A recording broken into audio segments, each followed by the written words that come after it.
자, 이스라엘은 왜 예언의 중심인가? 오늘 네 번째 시간, 느부갓네살의 꿈으로 계시된 이방인의 역사. 이스라엘이 그렇게 범죄하고 그 죄악이 충만하게 되어서 포로되었죠. 그때로부터 해서 이제 바빌론, 그때로부터 해서 이방인의 그 짓밟히는 역사가 시작되는, 그것을 느부갓네살 왕에게 꿈을 통해서 계시를 해주시죠. 근데 그 형상으로 보여주시는데 그 하나하나가 그 이방 역사, 그리고 이방인들에게 짓밟히는 유대인의 역사, 그것을 보여주는 것입니다. 형상으로, 그림으로 보여주는 거죠. 그걸 도표로 만든 게 우리 클라스 라킨에 나와 있고요. 자, 이스라엘이 왜 예언의 중심인가? 지금 또 뉴스에 보면 또 우리 뉴스의 중심이 이스라엘 아닙니까? 이스라엘이 이란을 또 이제 폭격하고 이제 그런 일들이 벌어지고 있는데, 이제 성경대로 갑니다. 결국에는 이스라엘이 모든 민족, 모든 나라들, 모든 이방인들에게 그래 눈의 가시가 되고 정말 지도상에서 사라져야 된다. 그런 흐름으로 반유대적으로 가게 돼 있습니다. 성경 예언대로 가는 것입니다. 성경 예언대로. 예언은 역사의 주 형틀이라고 했죠. 그 형틀, 거푸집 거기다가 공구리 부으면 그대로 형상이 뜨는 것처럼 말씀대로 되어지는 것이, 우리 개인적으로는요, 우리가 말씀을 믿었으면 그 말씀대로 되어지는 것이죠. 예수님께서 내 죄값을 치렀다고 믿으면 우리는 죄값을 치를 필요가 없는 그러한 죄를 용서받은 사람이 되는 거예요. 믿음으로 되는 겁니다. 믿음으로. 또한 우리는 계속해서 믿어야 되는 거죠. 믿음으로 산다 그랬습니다. 구원의 복음만 믿고 이제 다 된 게 아니에요. 계속해서 우리는 예언의 말씀을 주의하고 이 예언의 말씀을 믿어야 하는 거죠. 그럼 우리가 무엇을 해야 되는지 그 믿음으로 이제 우리가 살게 되는 것입니다. 믿음이 역사해서 내가 어떻게 살아야 되는지, 무엇을 하면서 살아야 될지, 세상을 어떻게 바라보면서 살아야 될지 우리가 알게 된다는 것이죠. 그 믿음으로 살라고 성경을 주신 것이고 이 예언의 말씀을 우리에게 가르쳐 주시는 것이죠. 다니엘서 2장 1절 보니까 느부갓네살의 7이 제 2년에 이제 느부갓네살이 꿈을 꾸었습니다. 그의 영이 그것으로 인하여 번민하였고 그가 잠을 이루지 못하였더라 그랬습니다. 요셉도 감옥에 들어갔을 때 2년이 차니까 파라오가 꿈을 꾸지 않았습니까? 그죠? 7년간의 기근과 7년간의 풍년의 그 꿈을 꿨는데 2년째 똑같이 그렇게 또 이방 왕이 꿈을 꾸는 것을 보죠. 자, 유대인과 이방인과 교회, 먼저 우리가 이 대상에 대해서 분별하는 게 필요합니다. 자, 이 지상에는 세 부류의 사람들, 즉 유대인과 이방인과 교회가 있습니다. 이 세 부류에 속하지 않은 사람이 없습니다. 자, 이 구절은 이제 고린도서 10장 32절에 있는 말씀이죠. 유대인과 이방인과 하나님의 교회에게 아무에게도 거침이 되지 말라 말씀하고 있습니다. 그 다음 구절은 이제 고린도서 12장 13절인데, 유대인이나 이방인이나 종이나 자유인이나 한 성령에 의하여 우리 모두가 한 몸 안으로 침례를 받았으며 또 모두가 한 성령 안으로 마시게 되었느니라. 차별 없습니다. 유대인이든 이방인이든 다 이제 구원받으면 다 하나님의 교회가 되는 거죠. 한 성령에 의하여 다 침례를 받는 것입니다. 자, 그 중에서 교회는 유대인과 이방인으로 이제 이루어져 있고, 교회에 포함되지 않은 사람들 중에서 이제 유대인이 아닌 사람들은 모두가 다 이방인인 것이에요. 교회가 아니면 유대인, 여전히 유대인은 유대인이고, 유대인이라 할지라도 구원받으면 하나님의 교회가 되는 것입니다. 그리스도의 그러한 몸매의 지체가 되는 거죠. 자, 하나님께서 아브라함을 그 칼데아 우르에서 불러내시기 전까지 지상의 모든 사람은 이방인이었습니다. 하나님을 떠난. 자, 아브라함은 최초의 히브리였습니다.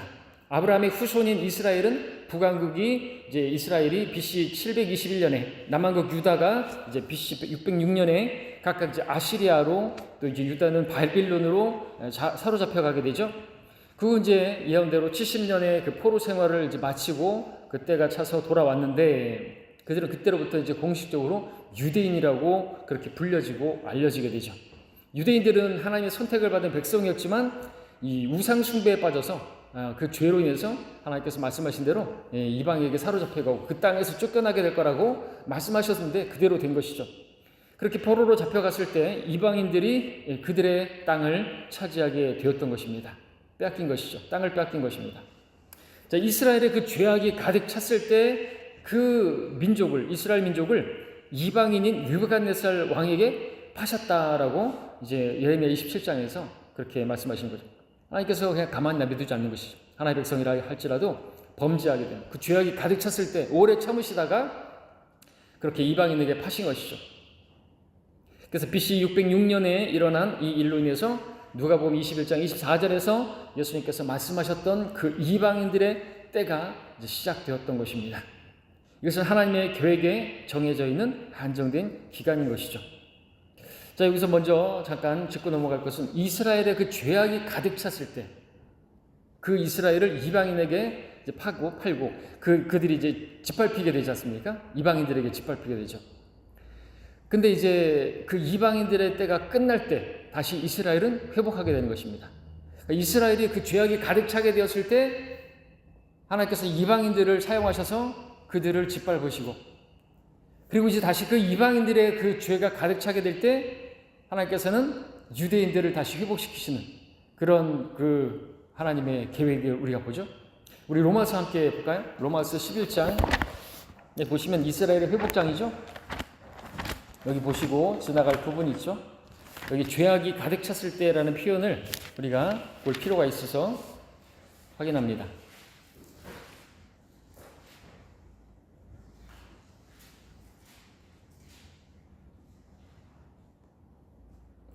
이 11장 25절을 보십시오.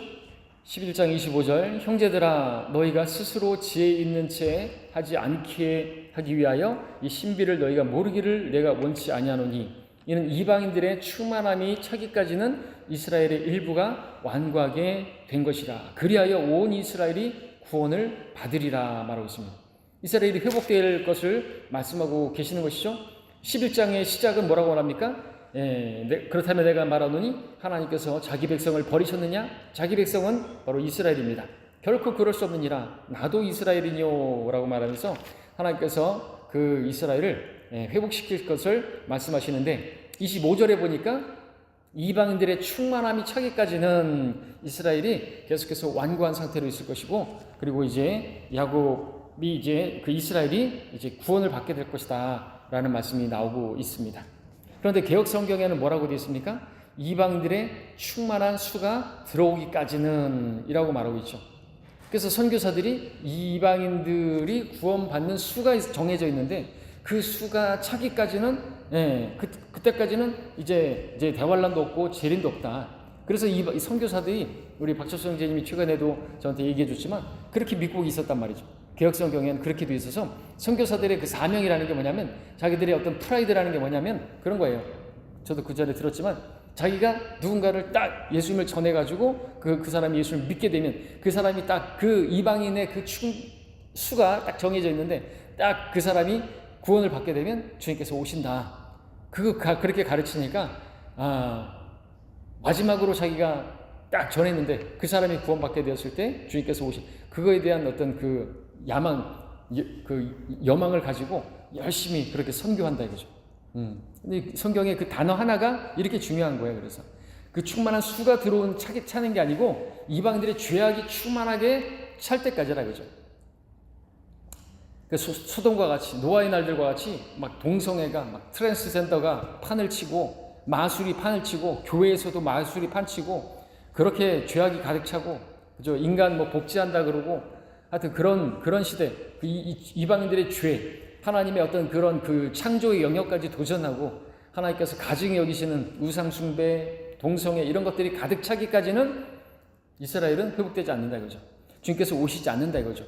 그리고 이제 그 이스라엘을 연단하시는 그 대환란을 통과시키시고 주님께서 재림하시는 이 하나님의 마스터 플랜이 성경에 그렇게 되어 있습니다. 우리 여기서 짚고 넘어갈 부분은 분명히 성경에 한 단어가 얼마나 중요한가 하죠. 잘못 번역되게 되면 큰일 나는 것이죠. 선교사들이 헛된 수고를 하게 만드는 그런 일들을 하는 것입니다. 단어 하나가 그런 거예요.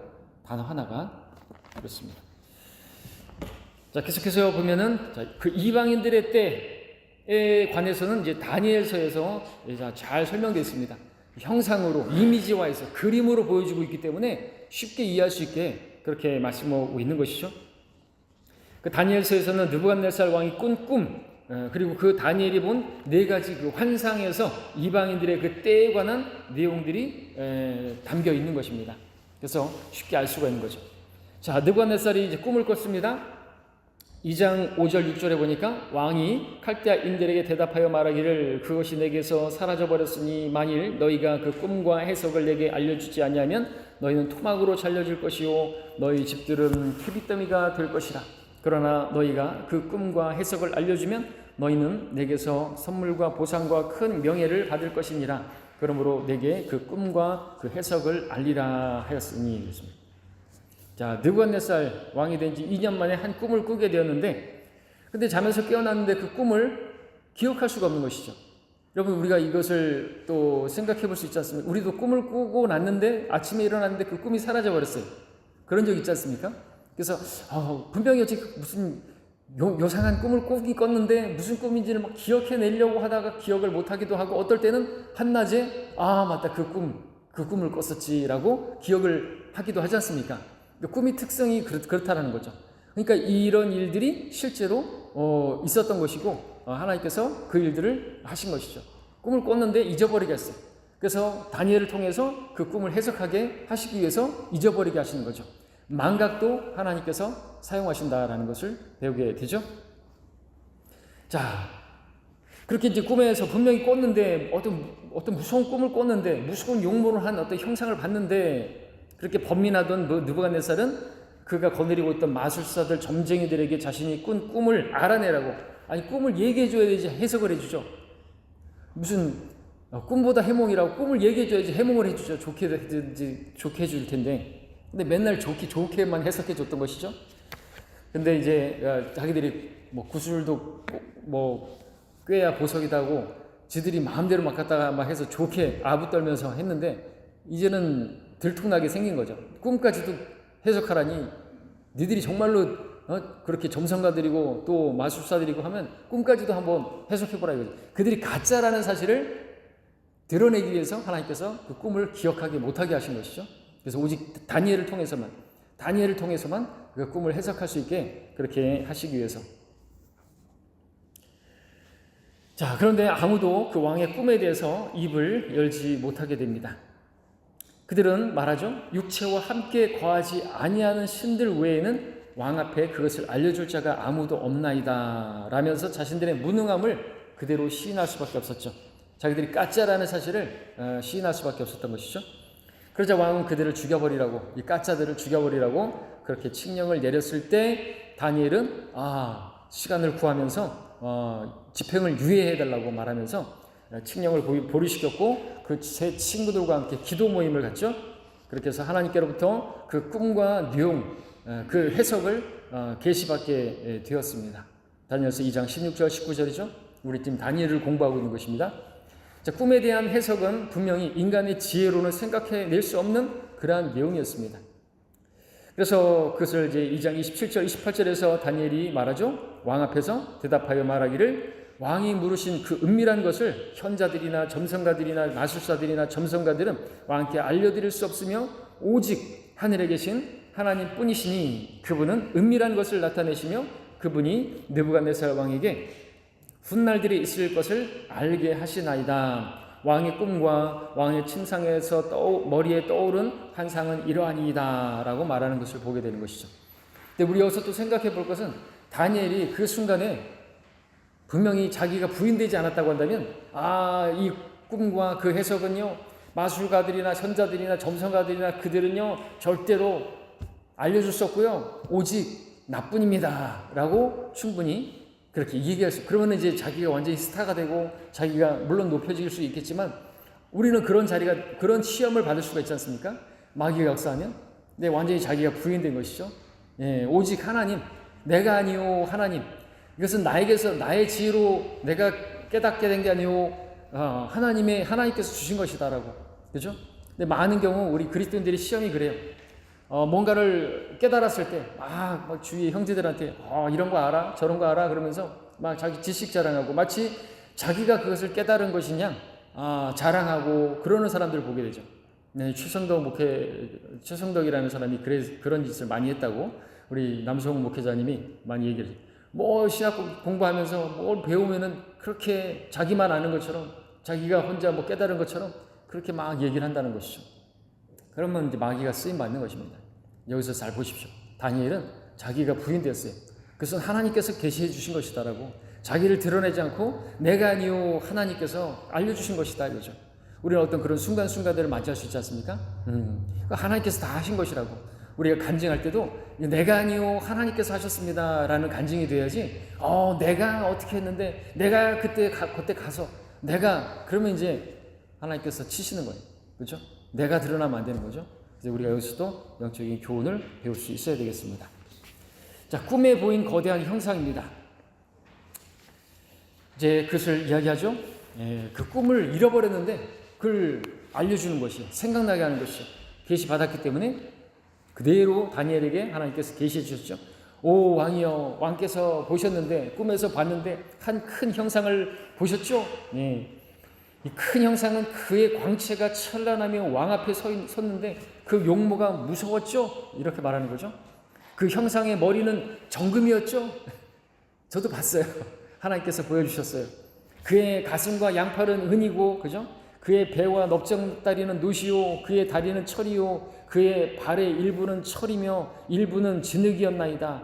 왕께서 보셨는데 손으로 다듬지 아니한 돌이 철과 진흙으로 된 그 형상의 발을 쳐서 산산이 부수니 그 철과 진흙과 놋과 은과 금이 함께 산산이 부서져서 여름 타작마당에 축정이같이 되어 바람에 날려 사라져 간 곳이 없어졌으며 그 형상을 친 돌은 태산을 이루어서 온 세상을 가득 채웠나이다. 그 꿈을 이렇게 해석해 주는 것이죠. 너무나 형상화해서, 그야말로 형상화해서 이미지화해서 그렇게 이방인의 역사를, 앞으로 이제 그 역사를 보여주고 있는 것이죠. 그야말로 천년왕국까지, 그리스도의 왕국까지 다 보여주고 계시는 것입니다. 자, 꿈에 보인 이 거대한 형상, 세상 왕국들을 하나로 묶어 역사적인 순서대로 상징화한 것입니다. 그 거대한 형상, 이방인의 그 통치를 나타낸 것인데, 그 형상에 사용된 금속의 질을 보게 되면 점점 그 금속의 질이 질적으로 떨어지는 것을 보게 되죠. 그것은 세상의 왕국이 이방 왕국의 쇠퇴를 보여주는 상징적인 모습인 것입니다. 자, 은은 금보다 가치가 없죠. 금은 가치가 있는 가장 좋은 것이로, 느부갓네살이 금이었는데 점점 그 이방인들의 역사가 그 쇠퇴하는 것입니다. 역사는, 이방인의 역사는, 이 세상은 갈수록 진화하는 것이 아니라 퇴화되는 거예요. 성경과 반대죠. 사람들은 진화되고 있다고, 점점 세상이 좋아지고 있다고, 유토피아가 됐고, 결국에는 인간 스스로 그렇게 천국을 만들 수 있다고, 로마 카톨릭 같은 경우도 그렇게 그 인간들의 노력으로, 자기들의 노력으로 천년왕국을 이룰 수 있다고 말하지만 아니라는 것이죠. 거꾸로입니다.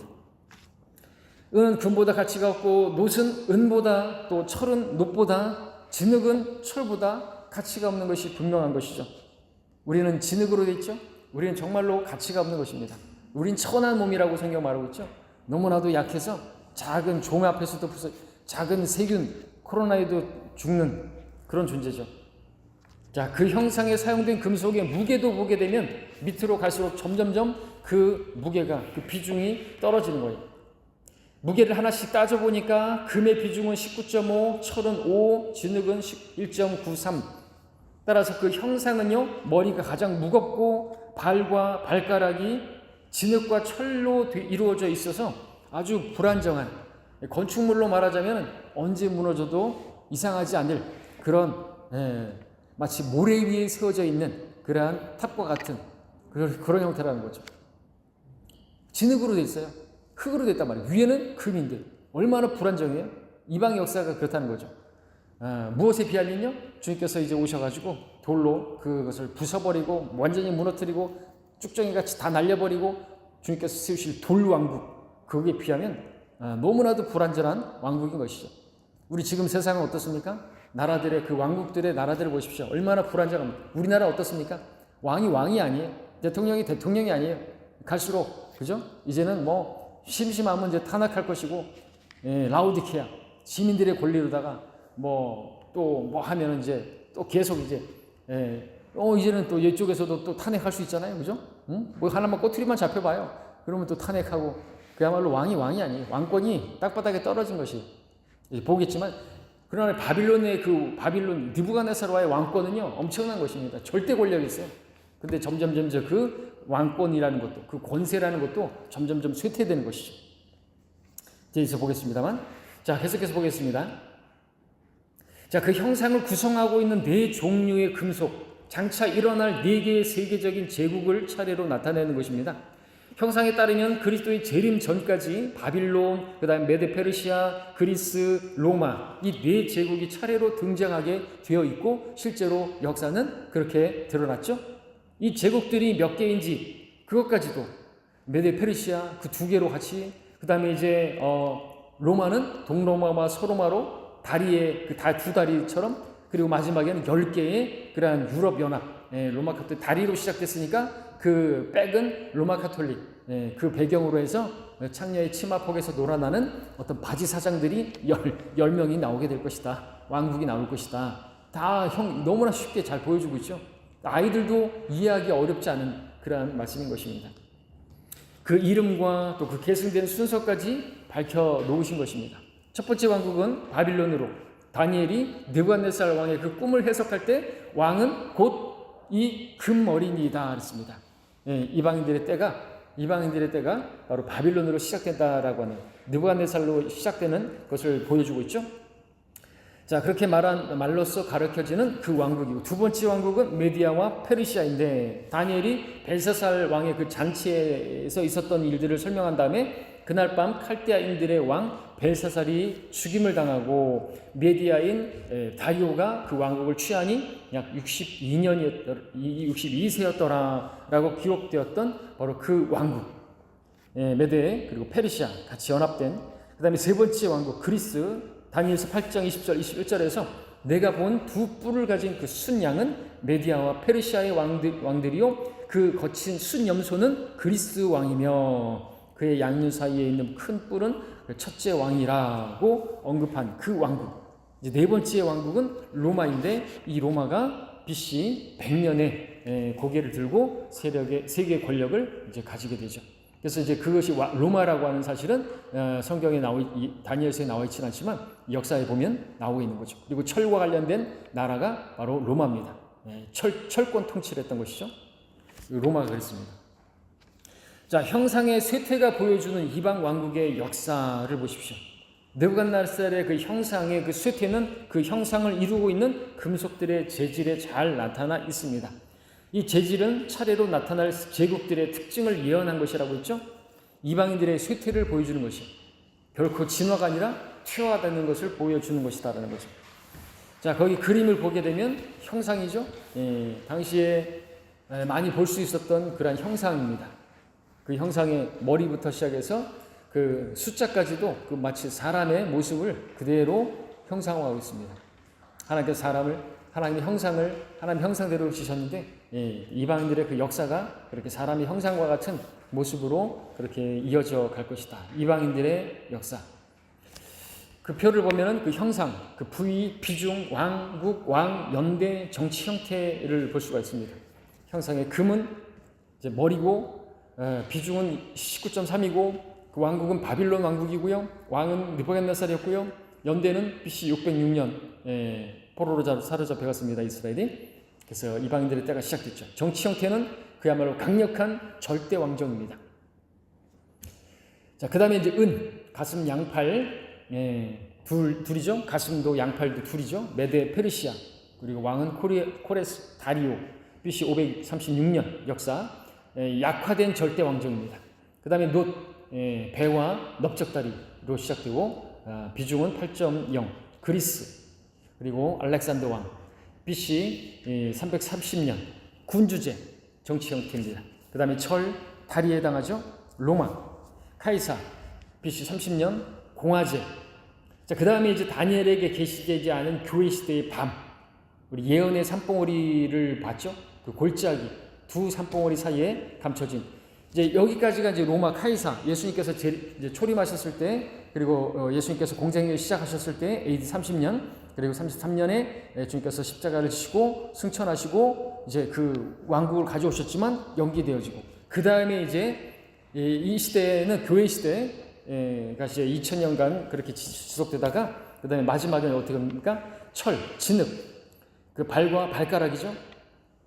그 비중은 1.9 가장 약화되거든. 그래서 적그리스도의 왕국을 보여주고 있습니다. 왕은 적그리스도고 교회 이후에 이제 연대 대환란 때 보여줄 것입니다. 그때는 사회주의, 민주공화국, 공산국가. 그때는 짐승의 표만 받으면 그냥 일 안 해도 먹고 살 수 있어요. 배급제예요. 표만 받으면 그냥 마트에 가가지고 사고 그냥 떡 찍으면 띡 하면 그냥 통과돼요. 일 안 해도 그냥 먹고 살 수 있어요. 공산주의, 배급제, 그렇게 되어 가려고 하는 거예요. 우리나라도 지금 막 그렇게 가려고 하잖아요. 그렇게 가려고 해요, 막. 우리는 깨어 있어야 되는 거죠. 막 일도 안 하는데 막 돈 주고 그러면 안 되는 것이죠. 자, 금이 상징하는 첫 번째 왕국은 바빌론이며 느부갓네살 왕의 절대적인 권력을 보여줍니다. 이에 대해서 이제 다니엘이 말했죠. 그분께서 그에게 주신 그 위엄의 모든 백성과 민족과 언어들이 그의 앞에서 떨고 두려워하였으며 그가 죽이고 싶으면 죽이고 살리고 싶으면 살리며 그가 높이고 싶으면 높이고 낮추고 싶으면 낮추었는데 라고 하면서 이 바빌론의 느부갓네살 왕의 그 절대 그 권력에 대해서 그렇게 이야기하는 부분인 것이죠. 그런 권세를 가졌습니다. 은이 상징하는 두 번째 왕국은요, 메디아 페르시아죠. 근데 그 첫 번째 왕국, 그 느부갓네살의 그 왕권보다, 그 왕국보다 못한 것이에요. 그래서 두 번째 왕국은요, 고관들의 그 세습 귀족들의 의지하는 군주국이었습니다. 그래서 그 왕국의 왕은 자기가 하고 싶은 대로 죽이고 싶으면 죽이고 살리고 싶으면 살리고 그렇게 느부갓네살처럼 하지 못했다는 거죠. 실제로 그와 같은 사실이 다니엘이 사자굴에 던져지는 그 상황에서 어떻게 했습니까? 다리오는 살리고 싶었지만 살릴 수가 없었어요. 그 군주들이 메데 페르시아의 법령으로 그 한번 칙령을 내린 것은 번복할 수 없나이다. 왕도 어떻게 할 수 없는 거예요. 그러니까 왕권이 얼마나 약하든지 아시겠죠. 느부갓네살 어때요? 그런 거 필요 없어요. 그런 걸 말하면 다 그들 토막으로 잘라내버리고 다 죽여버리는 거죠. 그렇죠? 그런데 지금 그렇게 못하는 거예요. 그래서 그 뜻을 이루지 못한 것을 보면 우리가 알 수가 있다. 그렇죠? 뭘 보십니까? 바빌론에서 메데 페르시아 점점 그 왕의 그 권력이 그 어떤 그 권세가 점점점 시들어져 가는 것을 약화되어져 가는 것을 보게 된다는 거죠. 세 번째 왕국을 나타내는 금속은 노신대 알렉산더 대왕이 통치하던 그리스 제국 군부 귀족들의 지원을 받는 군주국이었습니다. 군부 지도자들의 야망이 서로 다른 만큼 이 제국은 아주 허약했고 빈약했죠. 그 다음에 이제 철의 힘을 가진 네 번째 왕국은 그 허약함을 더욱더 보여줍니다. 로마죠. 로마 왕들은 명목상 그 백성이 선출했을 뿐 실제로는 국가 최고 행정관 장군으로 그렇게 불릴 뿐이었습니다. 오랫동안 그들은요 왕관을 쓰지 못하고 월계관을 그렇게 쓴 것이죠. 훌륭한 지휘관을 보여주는 그런 월계관은 또 뭡니까? 그 시들어져 버리는 그러한 것을 상징하지 않습니까? 점점점 퇴화돼가는 왕권이 약화돼가는 것을 보죠. 왕들은 또한 그 원로원의 그 자문을 받아서 제약을 받았던 것으로 추측되기도 하고요. 그들은 법의 제정이나 정치에 간섭하는 것이 허락되지 않았고요. 지나친 독자 노선을 걸으면 쫓겨나기도 했습니다. 그래서 어떻게 그 백성들의 어떤 그런 원성을 사지 않기 위해서 어떤 포퓰리즘 정책을 많이 쓰기도 하고 그랬지 않습니까? 네. 그래서 원형 경기장을 만들어 가지고 자신에게 어떤 비난받는 것들을 갖다가 그렇게 어떤 그런 스포츠 운동 옛날에 그랬다 그러잖아요. 전두환 전 대통령이 자신의 그런 군사 쿠데타로 인해서 정권 잡은 것을 사람들이 막 비난하고 하니까 그것을 포퓰리즘 정책으로 3S 정책으로 만들었지 않습니까? 3S가 뭐예요? 스포츠, 섹스, 그리고 스크린, 텔레비, 칼라 TV를 등장시키고 사람들에게 바보 상자 만들어 놓고 바보를 만들어 버리는 거예요. 백성들을. 그래서 스포츠가 뭐예요? 그때 프로야구가 만들어졌잖아요. 그래서 지역 막 갈등을 만들어 버리고 그런 것들로 해서 백성들을 바보 만들게 만들고 정치에 신경 쓰지 못하게 만들고 당시에 로마에도 그랬다는 거죠. 네로도 그랬고 그래서 원형 경기장에 만들어 그리스도인들을 죽여버리게 만들고 막 거기서 와하게 만들고 거기에 정신 팔리게 만들고 그런 일들을 하는 그런 일을 했다는 거죠. 뭘 말씀드리는 게 아닙니까? 그만큼 그 왕권이라는 게 그렇게 절대 권력이 아니었다는 거죠. 찍소리도 못하고 그러면은 왕에 대해서 찍소리 하면 다 죽여버리고 막 그렇게 하는 게 아니라 지금은 어때요? 지금은 오히려 왕이 풍전등화죠. 조금만 잘못하면 탄핵당하고 그런 왕이에요. 그런 왕이 얼마나 쇠약한 것입니까? 역사가 보여주고 있지 않습니까? 자, 그 월계관을 썼을 뿐이다. 왕들은 또한 했고요. 그 다음에 그 철은 못이나 은과 금보다 더 잘 부서지죠. 쉽게 녹슬죠. 부식되죠. 근데 강철의 형태를 띠게 되면은 어떤 금속보다도 단단해서요. 다른 금속을 자를 수도 있습니다. 로마 제국의 특징을 보여줄 수 있는데 아주 냉혹한 철의 정치를 했다라고 하는 것이죠. 그래서 철과 관련된 그 로마. 그러나 형상의 발에 이를수록 점점 약해지죠. 발가락에 이르러서는 이제 철과 진흙으로 혼합된 것이죠. 다르게 표현하자면 이 왕국들의 통치권은 절대 왕권에서 많은 사람들이 발언권을 가지는 민주 정치 정부 형태로 라오디케아로 그렇게 쇠퇴해져 가는 것이 있죠. 이방 왕국들의 역사가. 형상은 이방인의 통치가 여러 몸의 각 부분에 그 명령하는 그 머리, 그 몸 명령, 모든 그것들을 명령하는 머리가 그 머리에서 그 머리의 지시에 따라서 단지 몸이 움직여지기 위하여 만들어진 그 발로 점점 옮겨져 가고 있는 것을 보여주는 것이죠. 쇠락을 보여주고 있는 것입니다. 머리가 머리 노릇을 못하고 이제 발에 의해서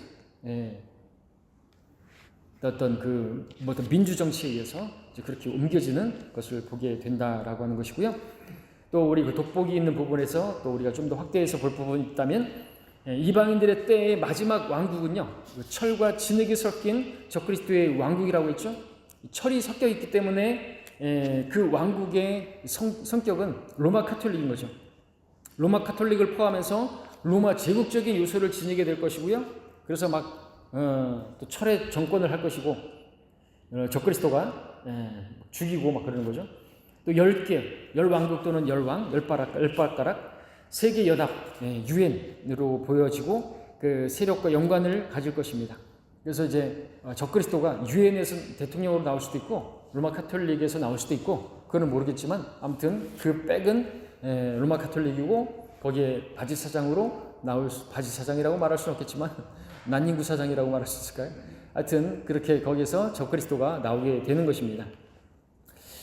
그리고 또 이 철과 관련돼서 철로 대표되는 외계에서 온 초자연적인 존재들과 바로 사람들은 진흙으로 돼 있죠. 섞일 것을 보여준다. 그래서 창세기 6장에서 일어났던 일들이 다시 재현될 것을 보여주는 것이죠. 바로 그 타락한 천사들, 하나님의 아들들이 인간의 딸들과 관계를 가져서 섞였잖아요. 그렇게 해서 돌연변이가 생겼는데 거인이 생겨났지 않습니까? 여러분들 그 거인들과 관련되어 성경은 항상 철이 나오는 거 아시죠? 그 거인, 골리앗, 그리고 거인들, 그 침상이 철침상이고, 그리고 그 창과 칼과 방패를 가졌는데 철이고요. 철과 관련됐어요. 그래서 철과 진흙이 섞였다는 것은 그렇게 타락한 천사들과 그 영적 존재와 그 철과 관련됐고, 그 인간과 진흙과 섞이게 되는 마지막 때 이제 창세기 6장의 그런 모습들이 또 재현될 것이다 라고 하는 것이고요. 또 재미있는 것은 또 마지막 때로 갈수록 이 철과 진흙이 섞이는데 실제로 어떻습니까? 인간의 몸에 진흙인데 어디 다리가 잘려지고 팔이 잘려지고 막 그랬을 때 여기다 쇠로 된 팔을 붙이지 않습니까? 그런 기술이 발달되어지고 AI라든지 이런 것들 해가지고 로봇이 많이 발달되어지면서 이제 철과 진흙이, 그리고 또 막 일론 머스크는 머리에다가 어떤 그런 칩을 삽입해서 어떤 그런 것들 하는데 철과 진흙이 섞여지는 그런 부분들도 마지막 때로 갈수록 그렇게 보여지는 것이죠. 아이언맨 같은 경우 요즘 어떻습니까? 아이들이 좋아하는 철과 진흙이 막 섞여가지고 그런 것들을 동경하지 않습니까? 그런 것들도 우리가 무시할 수 없는 거예요. 마지막 때로 가고 있기 때문에 다 그렇게 가는 것입니다. 놀랍죠? 성경이 예언이. 자, 형상의 꿈에 예언된 이방 왕국의 결말. 자, 왕께서 보셨는데 손으로 다듬지 아니한 돌이 철과 진흙으로 된 그 형상에 발을 쳐서 산산이 부수니 그 철과 진흙과 놋과 은과 금이 함께 산산이 부서져서 여름 사장마당에 축정이같이 되어 바람에 날려 사라져 간 곳이 없어졌으며, 그 형상을 친 돌은 태산을 이루어서 온 세상을 가득 채웠나이다. 자, 형상은 산에서 떨어져 나온 그 돌이 발을 침으로써 산산조각 나버림으로 바람에 날려 사라져 버렸다고 했습니다. 자, 그리고 그 돌은 점차적으로 온 땅에 가득 차서 형상을 점차적으로 밀어내는 것이 아니라 한순간에 그것을 산산조각 내어서 부숴버리는 것을 성경은 보여주고 있죠. 자, 이것을 왜 말하는 것입니까? 많은 기독교계에서 이 예언을 이상하게 해석하기 때문에 그렇죠. 자, 이때 이 돌은 형상을 치는 것은 은혜가 아니라 심판이죠. 누가 보더라도. 그러므로 그 돌은 많은 사람들이 생각하는 것처럼 기독교를 상징하는 것이 아닙니다. 기독교계가 이야기하는 것처럼 그렇게 기독교를 상징하는 것이 아닙니다. 누룩이 복음이 아닌 것처럼 말이죠. 예, 천국이 그렇게 서서히 확장되는 게 아니라 천국은 하나님께서 갑작스럽게 그 이방 왕국들을 쳐버리시고 그 형상을 부셔버리시고 그냥 돌왕국을 한 번에 세우시는 것입니다. 그렇게 왕국이 세팅되는 거지 하나님 나라처럼 그렇게 점점 그렇게 밀려 들어가고 확장되어지는 게 아니라는 거죠. 자, 왜냐하면 복음 전파는 하나의 진행인 반면에 그렇게 확장되어져 가는 반면에